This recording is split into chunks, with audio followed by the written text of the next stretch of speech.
Ice and fire के last episode में हमने देखा था कि नियान मिंग ने फेंगनू को बता दिया था कि उसकी माँ कौन है। तभी उसके पास से लियांग से एक संदेशा आया था। आइस एंड फायर के एपिसोड 152 में हम देखते हैं रोंग यांग को, जो कि महाराज के सामने आ जाते हैं। वह एम्पर को बताते हैं कि ओरायन एम्पायर हमारा साथ देने के लिए तैयार है। वह हमारे साथ डार्क रेस से फाइट करने के लिए तैयार है, परंतु आइस गॉड पगोडा की बिंगयुन ने इसके लिए स्पष्ट रूप से मना कर दिया। और साथ ही अभी तक लैंगमू एम्पायर और क्वानलू एम्पायर ने अभी तक कुछ भी नहीं कहा है। वह कहते हैं कि वैसे भी डार्क रेस सभी के लिए खतरा है और मुझे उम्मीद है कि लैंगमू एम्पायर ज्यादा देर तक इस तरह चुपचाप नहीं रह पाएगा। अब तभी वहाँ पर मू रोंग और मू जिंग आ जाते हैं, जो कि वहाँ आकर एम्पर को प्रणाम करते हैं। अब मू जिंग एम्पर से कहती है कि डार्क रेस हम सब के लिए एक बड़ा खतरा है। आपने जो अलायंस बनाने का प्रस्ताव रखा है वह काफी सही है। रोंग यान उन दोनों को बताते हैं कि जब कंपटीशन चल रहा था तब डार्क रेस के लोगों ने मैजिकल एनर्जी को एकत्रित करके डार्क रेस की सील को ओपन कर दिया। पहले कुछ समय के लिए जो डार्क ऑरा पूरे डोंगडैंग शहर में छा गया था उसके पीछे यही कारण था। और वैसे भी अब तो हमारी सेना के कई लोग डार्क मैजिक से अफेक्टेड हैं, तो फिर हम डार्क रेस को यूं ही नहीं छोड़ सकते, इससे हमें भारी नुकसान होगा। वो रोंग कहता है कि आप सही कह रहे हैं। वैसे भी लैंगमू एम्पायर को हुआ रोंग एम्पायर के साथ अलायंस बनाने की जरूरत है, जिससे कि हम डार्क रेस को रोक पाएं। तभी मू जिंग कहती है कि महाराज ली जाओ, जो कि लैंगमू एम्पायर के बाहरी मामलों को संभालते हैं, वह हुआ रोंग एम्पायर में आ गए हैं। वह आपसे मिलकर आपको एक संतोषजनक उत्तर देंगे। और अब वह दोनों वहाँ से चले जाते हैं। ली जाओ एक जगह उन दोनों का इंतजार कर रहा होता है और अब तभी वहाँ पर मू रोंग और मू जिंग आ जाते हैं। मू रोंग कहता है कि बताओ पिताजी ने क्या कहा। ली जाओ उन्हें ग्रीट करते हुए कहता है कि मैं स्वयं एम्प्रेस से फेस टू फेस मिलकर उन्हें बताना चाहता हूँ कि लैंगमू एम्पायर कोई भी अलायंस बनाने के लिए तैयार नहीं है। यह सुनकर मू जिंग कहती है कि हमने पिता को एक संदेश भेजा था, उसमें हमने डार्क रेस के खतरों के बारे में बताया था, तो फिर उसका क्या। ली जाओ कहता है कि फिर भी महाराज ने यही कहा है कि हम हुआ रोंग एम्पायर के साथ अलायंस नहीं बनाएंगे। पर मू रोंग कहता है कि नहीं, हुआ रोंग एम्पायर और लैंगमू एम्पायर को अलायंस बनाना ही होगा। इस पर ली जाओ कहता है कि प्रिंस मेरी राय में आपको उत्तेजित नहीं होना चाहिए। भले ही डार्क रेस ने लैंगमू एम्पायर को युद्ध के लिए भड़काया हो, लेकिन फिर भी लैंगमू एम्पायर और हुआ रोंग एम्पायर के बीच हमेशा ही कॉन्फ्लिक्ट होती रहती है। इस पर मू रोंग कहता है कि क्या तुम लैंगमू एम्पायर को वॉर के लिए भड़का रहे हो। और तभी मू जिंग की नजर ली जाओ की अंगूठी पर पड़ती है। ली जाओ मू रोंग से कहता है कि प्रिंस मुझे माफ करना, मैं आपकी बात से सहमत नहीं हूँ। वैसे भी एम्पर ने जो मुझसे कहा है मैं अब उसका उल्लंघन नहीं कर सकता। रोंग को तो काफी ज्यादा गुस्सा आ रहा होता है, परंतु ली जाओ यह कहकर वहाँ से चला जाता है। मू रोंग कहता है कि कल ली जाओ एम्पर से मिलेगा और वह सीधे ही एम्पर से मना कर देगा कि लैंगमू एम्पायर उनके साथ अलायंस नहीं बनाना चाहता। लेकिन मेरी समझ में यह नहीं आ रहा कि पिताजी ने अलायंस बनाने के लिए मना क्यों कर दिया। क्या पिताजी को यह लगता है कि हम डार्क रेस के खिलाफ नहीं लड़ सकते। अब मू रोंग को एक आइडिया आता है जिसे वह मू जिंग को बता देता है। तो हम थोड़ी देर बाद एक रूम में नियान मिंग और मू रोंग और मू जिंग को देखते हैं। अब नियान मिंग उनके आइडिया को सुनकर कहता है कि क्या ली जाओ को जब तक किडनैप करके रखना होगा जब तक कि अलायंस फॉर्म ना हो जाए।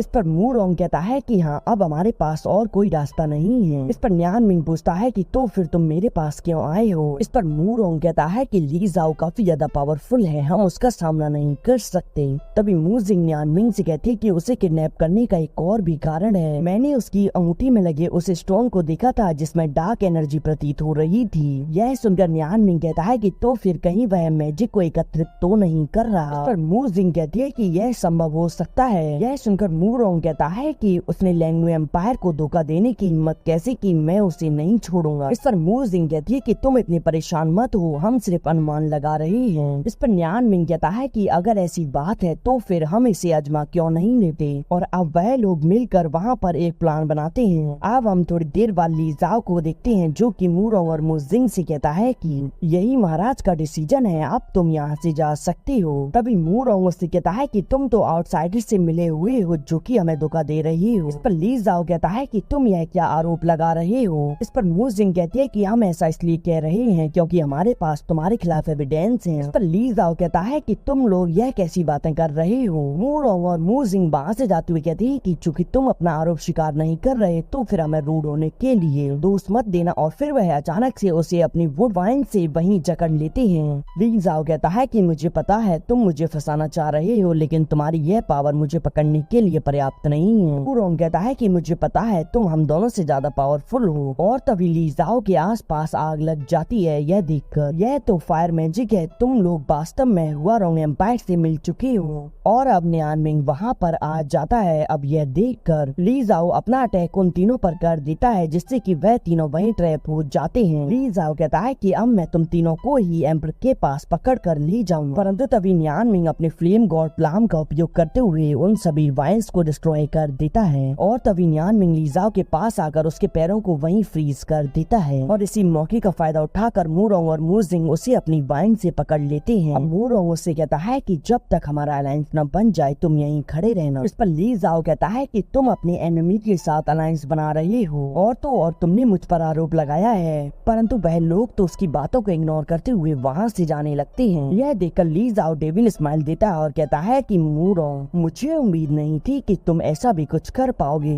और फिर वह वहाँ पर अपनी डार्क पावर को रिलीज करता है कि मैंने नहीं सोचा था कि तुम मुझे इस पावर का उपयोग करने के लिए मजबूर कर दोगे। तुमने तो वास्तव में मेरे एडवांस प्लान को फेल किया है। अब मैं तुम्हें जीवित नहीं छोड़ूंगा। अब मैं तुम्हें दिखाऊंगा कि मेरी पावर क्या है। वुरोंग कहता है कि तुमने तो लैंगू एम्पायर को धोखा दिया है, अब मैं तुम्हें नहीं छोड़ने वाला। और फिर वह उस कमरे में अपनी डार्क ऑरा को फैला देता है। और हम हिलियांग में आर्ट ड्रैगन को देखते हैं जो कि ड्रैगन किंग पैलेस की पहरेदारी कर रहा होता है। वहीं दूर बैठा साफिन वांग लाओ यानी कि आर्ट ड्रैगन को दूर से ही देख रहा होता है। और अब वह उसकी नजरों से उलझ होके ड्रैगन किंग पैलेस के अंदर जाने की कोशिश करता है, परंतु वांग लाओ को उसके बारे में पता चल जाता है और अब वह अपना अटैक करके उसे नीचे ले आता है। आर्ट ड्रैगन कहता है कि क्या तुम यह सोच रहे हो कि मैं जीव का सामना नहीं कर पाऊंगा? तुम उसे भी ले आओ, मैं उसे भी कुचल कर रख दूंगा। चलो जाओ यहाँ से भाग जाओ, तुम मेरी खोपड़ी खराब मत करो। साफिन कहता है कि मैं देखता हूँ कि तुम कब तक यहाँ खड़े रहोगे। और अब यह कहकर वह वहाँ से चला जाता है। आर्ट ड्रैगन कहता है कि नियान मिंग, अब तुम ही हमारा आखिरी ट्रम्प कार्ड हो। इधर हम ली जाओ को देखते हैं जो कि घुटनों पर आ चुका होता है। वह मूरोंग और मूजिंग से माफी मांग रहा होता है। वह कहता है कि मेरी जान बख्श दो, मैंने तो आज तक जो कुछ भी किया है वह सब लैंगू एम्पायर की मदद करने के लिए किया है। तो मूरोंग उसे पीटते हुए कहता है कि तुम सिर्फ धोखेबाज हो जो कि लैंगू एम्पायर को धोखा देते हुए आए हो। यह कहकर मूरोंग उस पर एक अटैक कर देता है जिससे कि वह पीछे जाकर गिरता है और अब वह कुछ कहने वाला ही होता है तभी वह बेहोश हो जाता है। अब वह लोग वहाँ से जाने लगते हैं। तभी वहाँ पर एक पर्सन आता है। वह कहता है कि प्रिंस आप चिंता न करें, मैं कल एम्परर से लैंगू एम्पायर और हुआरोंग एम्पायर के बीच अलायंस बनाने का प्रस्ताव रखूंगा। और यह कहकर वह वहाँ से चला जाता है। यह देखकर नियान मिंग कहता है कि बहुत बढ़िया। मूजिंग नियान मिंग से कहती है कि तुम्हारा धन्यवाद, अगर तुम हमारी मदद ना करते तो आज हम इस अनर्थ को होने से नहीं रोक पाते। अब हम कल का समय देखते हैं जहाँ सभी लोग एक साथ खड़े होते हैं। और अब तभी मूरोंग कहता है कि मैंने नहीं सोचा था कि मैं हुआरोंग एम्पायर के साथ लड़ूंगा। कहती है कि मैंने भी नहीं सोचा था कि हम हुआरोंग एम्पायर के साथ डार्क रेस से फाइट करेंगे। रोंग बिंग कहता है कि हमें अब मिलकर कार्य करना होगा जिससे कि हम अपने पावरफुल एनिमी को रोक पाएं। लान कहती है कि देख लेना, सबसे ज्यादा एनिमी को मारने वाला ओरायन एम्पायर ही होगा। यह सुनकर रोंग बिंग मुस्कुरा जाता है और तभी वहाँ पर रोंग यांग आ जाते हैं। वह कहते हैं कि अब तुम कल सभी लोग डार्क रेस के खिलाफ वॉर के लिए निकलोगे। वह रोंग बिंग से कहती है कि तुम अपनी सेना को लीड करने के लिए तैयार रहना, तुम लोगों को वहाँ से पीछे हटने की जरूरत नहीं है जब तक कि नियान मिंग हिलियान माउंटेन के अंदर न चला जाए। इधर हम हिलियांग के बाहर मून मास्टर और उसके लोगों को देखते हैं जहाँ साफिन आ जाता है। वह वहाँ आकर मून मास्टर को बताता है कि वांग लॉन्ग ड्रैगन पैलेस के बाहर पहरा दे रहा है। सिना कहती है कि मून मास्टर जैसा आपने सोचा था सब कुछ वैसा ही हो रहा है, वैसे भी अंदर जो हो रहा है उस सब में ड्रैगन किंग की एनर्जी सारी खत्म हो जाएगी, फिर वह हमारे सामने ज्यादा देर तक नहीं टिक पाएगा। वो टोंग कहता है कि मून मास्टर हमें ड्रैगन किंग और मेड्यूसा बोतल में कोई भी दिलचस्पी नहीं है। वो ये कहती है कि हमारे मैजिक सर्कल ने हजारों वर्षों से खून का स्वाद नहीं चखा है। सिना मून मास्टर को बताती है कि मून मास्टर सब कुछ तैयार है। वो टोंग और वुयिन में हिलियांग के बाहर पहले ही फॉर्मेशन को सेट कर दिया है। वो टोंग कहता है कि उस मैजिक सर्कल में जितने ज्यादा लोग आएंगे उतना ही हमारे लिए बेहतर है। तभी शिना कहती है कि मून मास्टर अब सब कुछ तैयार है, अब बस उसके आने का इंतजार है। सुनकर मून मास्टर मुस्कुराता है। वह कहता है कि बहुत बढ़िया। और इसी के साथ ये एपिसोड यही एंड हो जाता है। इसका नेक्स्ट एपिसोड नेक्स्ट सैटरडे को आएगा।